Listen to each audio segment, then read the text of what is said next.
Friend, সবাই কেমন আছো? ভালো আছো? আমিও ভালো আছি। আমি আজকে সন্ধ্যাবেলা ঘুরতে এসেছি এই দিদির বাড়িতে।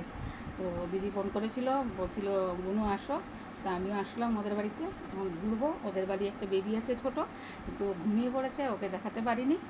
দুঃখিত। না হলে বেবিটাকে দেখাতাম। বেবিটাকে দেখবার জন্যই বলেছিল। ওরা বাড়ি ছিল না, বাড়ি আসলো, তখন বেবিটাকে নিয়ে আসলো। তো বলছিল বেবিটাকে দেখার জন্য। তো দেখার জন্য বলেছিল ঠিকই, কিন্তু এসে দেখি বেবিটা ঘুমিয়ে। তো সন্ধ্যাবেলা ঘুমিয়েছে, এখন তো টাকার কোনো প্রয়োজন পড়ে না, কেন বেবি তো জানেনি, শুধু কান্নার কান্নার, কিচ্ছু না, ওরা কিচ্ছুই জানে না, বুঝে না, ঠিক আছে না। তো ওরা এখন শুয়ে আছে। তো দিদি বলছে এখন চা বানাবে। তো আমি বলছি চা খেয়ে এসেছি, না না না না, বসো বসো, চা খেয়ে যাবে। তো দিদি হাই বলুন একটু, কিছু কিছু একটা বলুন। হ্যাঁ হ্যাঁ হ্যাঁ, খালি বলতে হবে।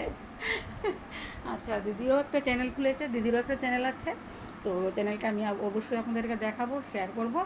আপনারাও এই চ্যানেলটাকে সাবস্ক্রাইব করে দেবেন, সাপোর্ট করবেন দিদিকে, ঠিক আছে? Tata, bye bye.